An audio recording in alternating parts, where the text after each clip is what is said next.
Ele foi deixado sozinho na montanha. É uma maneira horrível de morrer. Eu odeio a foto. 13 de maio de 1999, um alpinista ainda está lutando para subir o Monte Everest, horas depois do horário de retorno. Uma regra que todo guia profissional conhece existe para manter seus clientes vivos.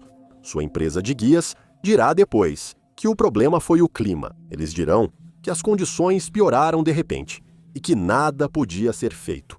Mas nada disso confere com os registros da escalada, de oxigênio ou com relatos de outros alpinistas naquele dia.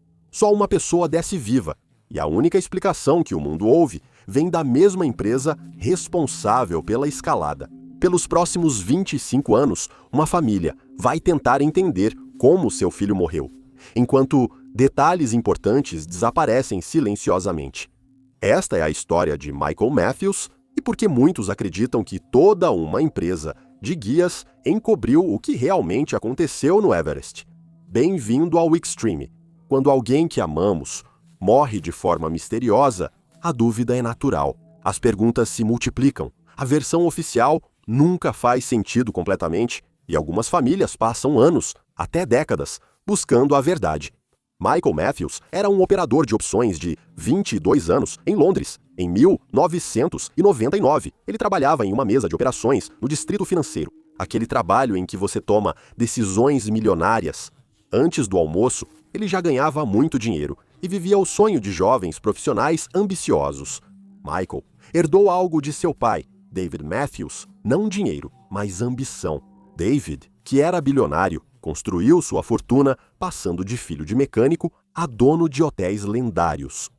E essa ambição, essa recusa em se contentar, esse desejo de provar algo para si mesmo, Michael carregava tudo isso e começou a se manifestar na escalada. Sua obsessão começou na adolescência, em um internato. Parte de sua educação incluiu o Prêmio Duque de Edimburgo, programa britânico no qual jovens fazem expedições para desenvolver o caráter. Geralmente serve para valorizar o currículo, incluindo trabalho voluntário e uma caminhada obrigatória. Michael viajou para os Pirineus espanhóis. Seria só para valorizar o currículo, mas Michael se apaixonou pelas montanhas. Michael voltou dessa viagem com grande vontade de pesquisar montanhas e ler sobre alpinistas famosos. E quando Michael saiu da escola, ele já tinha tomado uma decisão. Ele iria escalar montanhas de verdade. E seu primeiro alvo era o Monte Kilimanjaro, com 19.400 pés de altura. Para muitos, o Kilimanjaro é um sonho de escalada, exigindo anos de economia. Você reserva uma trilha guiada, passa uma semana subindo, tira fotos no topo e volta para casa, com histórias para contar nos jantares. Não para Miguel. O Kilimanjaro foi só o começo, a prova de que ele nasceu para escalar. Miguel chegou ao topo com sucesso e, quando voltou para Londres, imediatamente começou a planejar a próxima escalada. Desta vez, o desafio eram os Alpes suíços. Isso agora incluía escalada técnica, com piolês, crampons e cordas. Miguel passava os fins de semana aprendendo montanhismo e conquistando vários picos nos Alpes. Em 1999, Miguel estava pronto. Seu corpo já estava adaptado à altitude e suas habilidades técnicas eram sólidas. Ele era jovem, estava em forma e tinha sede pelo teste supremo. Então, decidiu enfrentar a montanha mais alta da Terra, o Everest. Entre alpinistas experientes, esse salto por si só já chama a atenção. Veja como ele tomou essa decisão. Em um dia do ano anterior, a 1998, Michael estava em sua mesa de operações em Londres, em mais uma terça-feira, observando telas de computador cheias de números. Seu colega e Jaime Everett se aproximaram. Amigos que escalavam juntos nos fins de semana, Jaime colocou na mesa de Michael uma revista sobre o Monte Everest. Ele apenas olhou para Michael e disse: "Você gostaria de fazer isso?" Michael olhou para a revista, que continha fotografias da montanha mais alta da Terra. E sem realmente pensar a respeito, ele disse: "Sim, tudo bem então." E foi isso.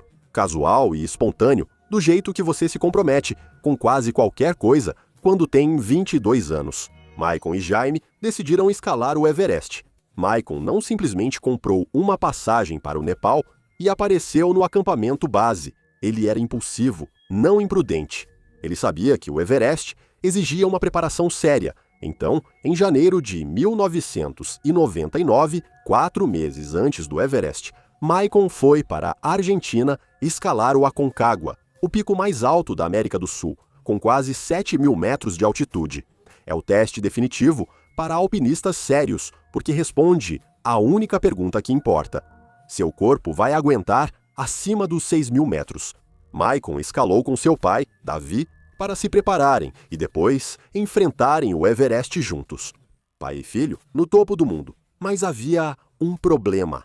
Davi havia passado por uma cirurgia na artéria carótida anos antes, devido a problemas cardíacos e vasculares. Em altitudes extremas, seu corpo não funcionava como precisava e o ar rarefeito sobrecarregava seu coração. Então, quando chegaram juntos ao cume, em janeiro de 1999, Davi tomou uma decisão sábia para sua saúde. Ele não escalaria o Everest com seu filho. Se não pudesse cuidar de Miguel pessoalmente, garantiria a melhor proteção para ele. O dinheiro poderia comprar.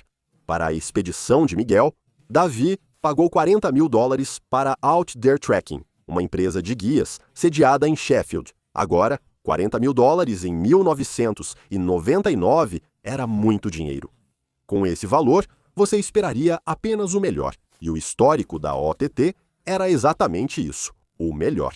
Eles tiveram 29 ascensões bem-sucedidas em 3 expedições, sem nenhuma morte. Eles também eram membros fundadores da International Guiding Operators, a organização que estabelece padrões para expedições comerciais acima de 8.000 metros. A expedição também incluía 35 Sherpas. Eles eram alpinistas especialistas em grandes altitudes que já haviam alcançado o cume do Everest várias vezes. No papel, essa expedição era a prova de falhas, mas Dave não simplesmente transferiu o dinheiro e torceu pelo melhor. Ele conheceu pessoalmente os guias, que seriam responsáveis pela vida do filho dele, olhou nos olhos deles e os avaliou. Na opinião dele, eu senti que eles eram bons. Michael confiava plenamente no julgamento do pai. Afinal, David construiu um império bilionário com decisões inteligentes e boa avaliação das pessoas. Se David disse que esses guias eram bons, então eles eram bons. Então, em abril de 1999, Michael voou para o Nepal. Ele levou seu colega e amigo, Jamie Everett, com ele.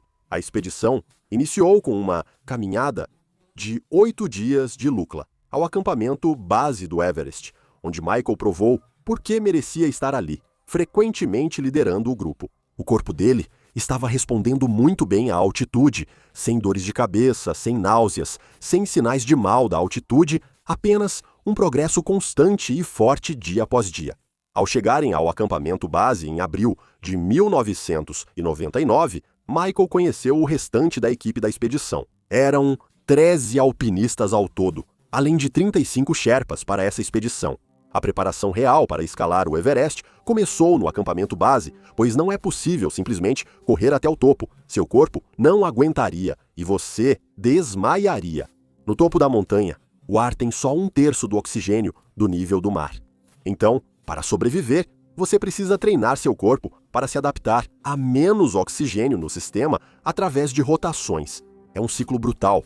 Você sobe alto, dorme no ar rarefeito, depois desce para o acampamento base para se recuperar e então faz tudo de novo, indo cada vez mais alto. É um processo lento e deliberado, que não pode ser apressado. Mas Michael foi paciente, ele respeitou o processo. Seu companheiro de barraca era o alpinista canadense David Rodney. Nas semanas seguintes, Michael e Dave se tornaram grandes amigos e escalaram juntos todos os dias da expedição. O corpo de Michael estava se adaptando perfeitamente. Dave Rodney, mais tarde, descreveria a Michael como forte, preparado, mostrando poucos sinais de doença ou exaustão durante todo o período de preparação. Ele estava pronto, todos viam isso. No início de maio, as previsões indicaram o que os alpinistas esperavam. Os ventos no topo do Everest estavam calmos o suficiente para uma tentativa de cume. Então, os líderes da expedição imediatamente começaram a se preparar para o dia do cume. Esse era o auge de tudo. Com semanas de preparação, $40.000, uma vida inteira de sonhos. Tudo dependia de um único esforço, mas então algo aconteceu que mudou os planos de Michael. Durante a subida, entre o acampamento 2 e o acampamento 3. Jamie Everett, seu amigo, desenvolveu edema cerebral. O cérebro dele estava literalmente inchando no crânio devido à falta de oxigênio. É uma das doenças de altitude mais perigosas para alpinistas. Ele teve que descer imediatamente. Mas antes de Jamie partir, eles tiveram uma última conversa. Jamie disse a Michael: "Há pessoas esperando em casa. Não corra riscos desnecessários." A resposta de Michael foi calma e confiante. "Eu sei. Diga a todos em casa que eu os amo. Te vejo em 6 semanas." Essas foram as últimas palavras que Jamie Everett ouviu de seu amigo. 13 de maio de 1999, dia do cume, Michael acordou no acampamento 4 no South Col, a 26 mil pés acima do nível do mar. Este é o ponto de entrada para a Zona da Morte. E esse nome não é poético, é literal. Acima dessa altitude, o ar não consegue sustentar a vida humana. O corpo começa a morrer lentamente ao abrir o zíper da barraca. Por isso, os planos para o ataque ao cume são diretos. Você sai do acampamento 4 à meia-noite e chega ao cume ao amanhecer por volta das 6 ou 7 horas. Passe no máximo 15 minutos no topo, depois desça imediatamente. Toda a viagem de ida e volta deve levar de 8 a 10 horas. Esse era o plano que Michael estava seguindo. Esse era o protocolo que o manteria vivo. Mas em 13 de maio de 1999, algo deu errado desde o começo. Michael começou a escalar com seu guia, Michael Smith, por volta da 1 da manhã. 1 hora após iniciar a tentativa de chegar ao cume, os passos de Michael começaram a ficar mais lentos. Cada passo exigia esforço, a altitude começou a afetá-lo. Mesmo com oxigênio suplementar, seu corpo estava faminto por ar. Ficou claro que, embora Michael fosse de elite, ele ainda não era de elite do Everest.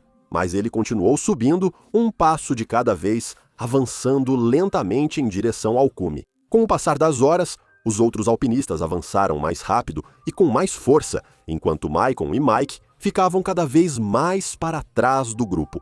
Na verdade, em algum momento durante a subida, o Sherpa líder Lakpadilo se aproximou de Michael. Esse era um dos Sherpas mais experientes da montanha. Um homem que já havia chegado ao topo do Everest várias vezes. Ele puxou Michael de lado e disse diretamente: "Você está indo devagar demais, precisa voltar. Não é seguro continuar." Reflita sobre o que isso significa. Um Sherpa com décadas de experiência no Everest, cujo pagamento dependia do sucesso dos alpinistas no cume, dizia para você descer. Isso não é uma sugestão casual, é uma decisão profissional que pode salvar vidas. Mas os guias ocidentais ignoraram o aviso do Sherpa. Eles disseram para Michael continuar subindo. O cume estava perto. Ele conseguiria, era só continuar mais um pouco. A questão do Everest comercial é que fazer um cliente desistir não é só um cume perdido, mas também ter que explicar por que você impediu um pagante de realizar seu sonho. E em uma indústria onde a reputação é tudo, essa conversa pode acabar com carreiras. Além disso, Michael já estava perto do cume. Ele era lento, sim, mas era forte e determinado. Então, Michael continuou subindo devagar e metodicamente, um pé na frente do outro, subindo cada vez mais alto, enquanto o sol subia no céu e as horas passavam. Enquanto isso, Dave Rodney, companheiro de barraca de Michael, havia começado sua subida ao cume mais cedo. Ele se moveu mais rápido e por volta das 14 horas, Dave já estava descendo do cume quando cruzou com Michael no Hillary Step, que ainda estava subindo. O Hillary Step é uma parede de rocha e gelo quase vertical de 24 metros perto do cume. Depois que Dave desceu, ele se virou uma última vez e fez contato visual com Michael. Ele lhe deu um joinha e acenou. O que aconteceu depois daquele momento seria debatido por décadas. Michael continuou subindo e por volta das 4 horas da tarde, mais de 16 horas depois de quando já deveria estar descendo, Michael Matthews finalmente alcançou o cume do Everest. Ele conseguiu, apesar dos desafios que enfrentou lá. Ele foi o mais jovem Brick a já ter estado no ponto mais alto da Terra, a 29 mil pés acima do nível do mar. Era tudo para o que ele havia treinado, tudo com que sonhou desde que aquela revista apareceu em sua mesa. E agora era real. Foi uma conquista incrível. Michael pegou seu telefone via satélite e ligou para as pessoas em casa, com a voz cheia de alegria e puro triunfo. Ele havia conquistado algo extraordinário. Ele também tirou fotos, fez tudo o que um alpinista do Everest faz no cume. Bem ao lado de Michael estava Mike Smith, seu guia. Ele estava conferindo seu relógio, o céu e o medidor de oxigênio, e foi aí que começou a ficar assustado. 4 da tarde. Era perigosamente tarde. O sol já estava se pondo no horizonte. Em poucas horas estaria escuro. E eles ainda estavam a 8.800 metros na zona da morte. Precisavam descer imediatamente. Mike Smith disse que avisou Michael que era hora de ir. Eles começaram a descer do cume. E é aqui que a história fica complicada. Mike foi na frente de Michael para limpar as cordas fixas cobertas pela neve soprada. E Michael deveria segui-lo. Depois, deixou Michael no cume e desceu sozinho. Ele desceu até a sacada a 27.500 pés, cerca de 1.500 pés verticais abaixo do cume. Ele parou ali, trocou a garrafa de oxigênio e esperou por Michael. Ele esperou por mais de 1 hora, talvez mais, mas Michael nunca apareceu. Ele comunicou por rádio ao guia sênior Nick Kekes, no acampamento 4, sobre a situação. Michael estava desaparecido entre o cume e a sacada. Kekes então decidiu agir. Ele disse a Mike que não seria possível realizar uma tentativa de resgate. Já era tarde demais.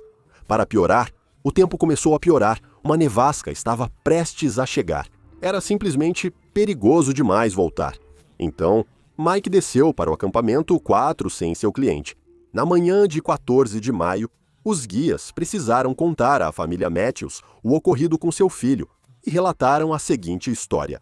Michael chegou ao cume com sucesso, mas durante a descida acabou se separando de seu guia. Infelizmente, o tempo piorou devido a uma nevasca que tornou o resgate impossível.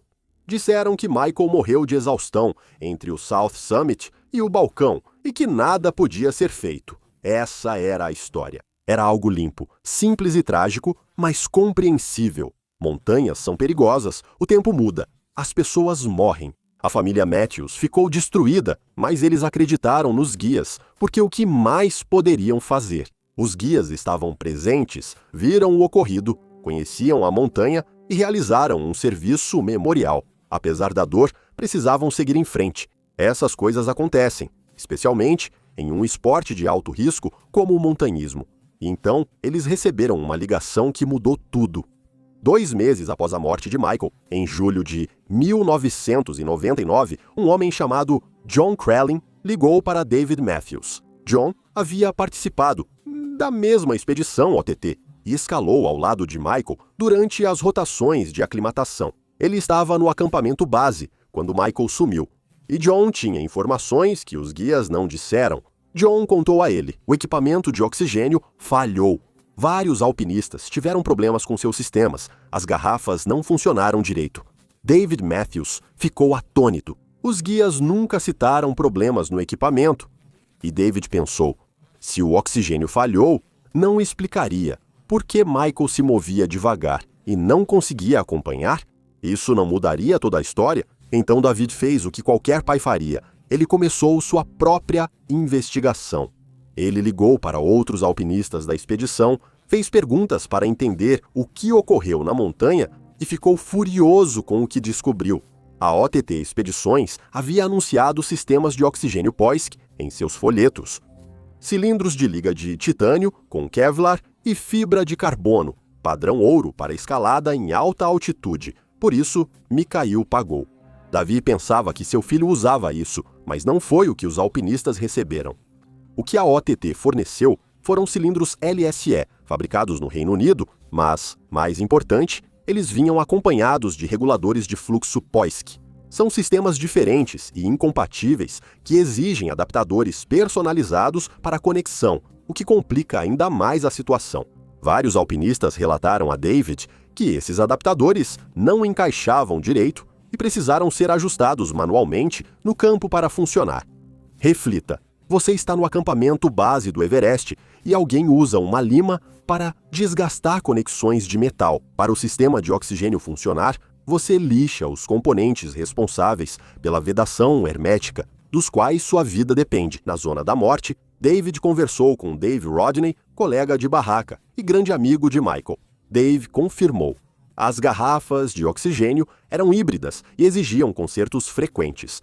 O equipamento não estava no padrão prometido, mas Dave não parou por aí, porque o equipamento era só o começo. Ele começou a analisar a questão do clima. Os guias relataram uma nevasca severa, visibilidade zero, e clima tão ruim que o resgate era impossível, mas David achou algo interessante. Em 13 de maio de 1999, houve outra expedição no Everest, chamada Expedição de Pesquisa Mallory e Irvine. Eles estavam procurando pelos corpos de 2 alpinistas lendários que desapareceram em 1924.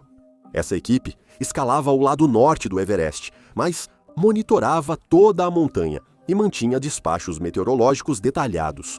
David leu esses despachos, e o que ele encontrou contradizia tudo o que os guias haviam lhe dito naquela manhã, relatou a equipe do Nova. É uma manhã linda, estamos a alguns minutos de começar a caminhar, lindo, céu limpo, condições perfeitas.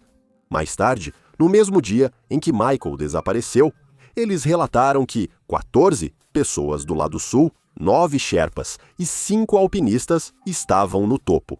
Mas a anotação mais condenatória veio naquela noite. Enquanto os guias de Michael relatavam uma tempestade violenta, a equipe Nova do outro lado da montanha, no norte, registrou: esta noite, a névoa e a neve cobriram a montanha, e uma neve leve cai sobre nossas barracas. Uma neve leve, não uma nevasca severa, não um furacão, apenas uma neve leve. E lembre-se, Dave Rodney chegou ao topo e desceu no mesmo dia, nas mesmas condições climáticas. Ele desceu em segurança, enquanto Michael desapareceu. Então, se o clima estava tão severo que o resgate era impossível, como Dave Rodney desceu, como 14 pessoas chegaram ao topo, como a equipe da Nova descreveu como uma neve leve. A história sobre o clima não fazia sentido, mas o golpe final veio quando David entrevistou a equipe. Ele descobriu que o chefe, Sherpa Lakfadlu, havia tentado impedir isso. Ele avisou Michael para voltar, mas os guias ocidentais, os especialistas, o contrariaram. Eles deixaram Michael continuar até o topo. Foi ali que a tristeza de David se transformou em fúria. O quadro estava assustadoramente claro. O oxigênio defeituoso retardou seu filho, e o alerta que salvaria a vida de a Sherpa foi ignorado. E por fim, um guia profissional abandonou um garoto exausto e inexperiente, sozinho na zona da morte. E quando ele desapareceu, ninguém foi procurá-lo, apesar de haver 35 alpinistas experientes disponíveis. Então, em 2001, David Matthews fez algo sem precedentes. Ele entrou com um processo civil contra a OTT Expedições. No processo, ele os acusou de não guiar adequadamente, de não fornecer sistemas de oxigênio seguros, de falhar no dever de cuidado. A resposta da OTT foi rápida. A empresa mudou seu nome para Alpine Mountaineering Limitada. Depois fechou completamente. Simplesmente desapareceu. O caso foi resolvido fora dos tribunais em 2002. Dinheiro foi trocado, mas não houve admissão de culpa. Mas David não queria dinheiro. Ele queria justiça. Então, em 2006, David tomou uma atitude extraordinária. Ele entrou com uma ação criminal privada por homicídio culposo no Tribunal da Coroa de Southwark, em Londres. Isso é algo quase inédito na lei britânica. Mas o caso de David era claro. Michael estava desorientado por falta de oxigênio devido a um equipamento defeituoso. Os guias falharam em seu dever de cuidado, o que resultou na morte de seu filho. O que aconteceu depois também foi de partir o coração. Uma breve pausa nessa história inacreditável. Semanalmente no Patreon, compartilho algo novo, vídeo exclusivo, análise ou história pessoal. Não publico isso no YouTube. Se quiser ver os bastidores comigo, junte-se à comunidade extrema no Patreon. Te vejo lá. Infelizmente, para David, os tribunais não concordaram com sua lógica. O caso foi para o juiz Jeffrey Rivlin, e o juiz rejeitou todas as acusações. O juiz disse que não encontrou nenhuma evidência de negligência grave. A acusação foi baseada em pura e totalmente inadmissível especulação. Ele afirmou que não havia uma única prova válida de que o oxigênio de Michael havia falhado para a família Matthews. A história do guia estava cheia de falhas, mas sem o corpo de Michael para provar que o cilindro estava vazio. Não havia evidências, e sem evidências não havia caso. A família Matthews tentou se curar e seguir em frente, apesar do vazio deixado pela morte de Michael. Isso foi até que James, o irmão mais velho, cresceu e se casou com Pippa Middleton, irmã de Catherine, princesa de Gales. Isso significava que Michael Matthews se tornou cunhado da realeza britânica. De repente, os Matthews não eram apenas uma família de luto, eles estavam próximos à coroa, com os enormes recursos e influência que isso traz. Mas todo o status do mundo não podia responder a uma pergunta: onde estava Michael? Foi Spencer, o mais novo, quem carregou a chama emocional, tendo apenas 10 anos quando Michael morreu. Ele se tornou uma famosa estrela de reality show, mas fora das câmeras era assombrado e não conseguia esquecer o pesadelo do irmão mais velho morrendo de frio sozinho no escuro. Como Spencer mencionou, a maioria das famílias pode visitar seus entes queridos. Nunca tivemos essa chance. Décadas se passaram, nos perguntando o que ocorreu. E então, em 2017, 18 anos depois da morte de Michael, algo aconteceu com os Matthews. Isso mudou tudo. Um alpinista enviou uma fotografia para a família Matthews. Ela mostrava um corpo no Everest com um macacão vermelho de cume localizado entre o South Summit e o balcão, onde os guias disseram que Michael morreu. Por 18 anos, a família viveu de coordenadas e rumores. Agora, eles tinham uma evidência visual. Se eles pudessem encontrá-lo, finalmente poderiam trazê-lo para casa, dar-lhe um enterro digno e, finalmente, ter um encerramento. A fotografia consumiu especialmente Spencer. Ele não conseguia esquecer isso e decidiu traria o irmão para casa. Mas Spencer não era alpinista e não podia escalar a zona da morte sozinho. O que um apresentador de TV poderia fazer? Ele usou suas conexões, fez parceria com o especialista em sobrevivência Bear Grylls e apresentou um documentário para a Disney+. O projeto foi intitulado Encontrando Michael. O plano era simples, mas audacioso. Eles bancariam uma busca profissional, vasculhariam onde Michael sumiu, usariam drones e tecnologia para achar seu corpo e trazê-lo para casa. Spencer reuniu uma equipe de elite liderada por Nirmal Perja, conhecido como Nimsdai, um lendário alpinista nepalês que já havia escalado o Everest 9 vezes e feito mais de 50 ascensões em 8.000 metros. Eles trouxeram tecnologia de ponta, drones, câmeras e tudo o que era necessário para uma expedição em grande escala. Em 2022, a equipe se reuniu no acampamento base e, antes de escalar, Spencer mostrou a foto aos Sherpas locais. Ele precisava que mapeassem a rota até o corpo. Os Sherpas locais olharam a foto e, em menos de 30 segundos, identificaram o corpo. Era um alpinista indiano desconhecido, não Michael Matthews. A fotografia, que lhes deu esperança e iniciou toda essa expedição, era tristemente um caso de identidade equivocada. Mas Spencer não desistiu, pois, se a foto não era de Michael, ainda restava a pergunta: onde estava Michael? E por que seu corpo não estava onde os guias indicaram? A busca continuou e Spencer passou 5 semanas agonizantes no acampamento base, enquanto a equipe de Nimsdai lançou 2 equipes separadas na zona da morte. Eles saíram da rota, atravessaram neve até o peito, pilotaram drones em fendas profundas demais para humanos. Encontraram muitos corpos, mas, ao checar rostos ou distintivos, nunca era Michael. Procuraram também nas coordenadas indicadas pelos guias, onde Michael teria morrido. Estava vazio, sem corpo, sem equipamento, sem nenhum vestígio. Isso levou a uma constatação assustadora. Ou os guias estavam errados, ou nunca souberam onde Michael morreu e inventaram um local para responder à família. De qualquer forma, o resultado era o mesmo. A família estava perseguindo um fantasma há 23 anos, mas a montanha não revelou nada. A equipe descobriu o corpo de Wangdorshi Sherpa, um guia que havia morrido apenas 2 anos antes, em 2021. A família dele ainda o esperava e Spencer tomou uma decisão. Se eles não pudessem encontrar Michael, ainda poderiam fazer a diferença para a família de outra pessoa.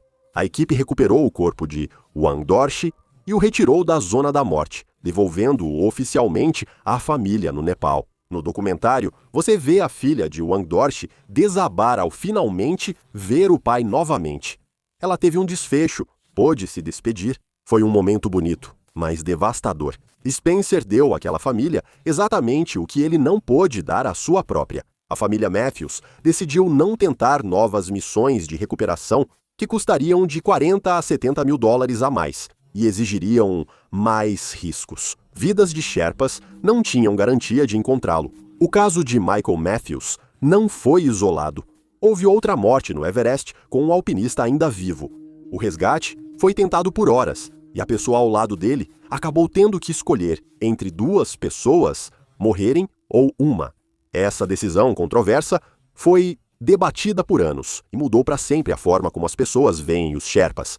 Confira um dos vídeos mais assistidos de todo o meu canal.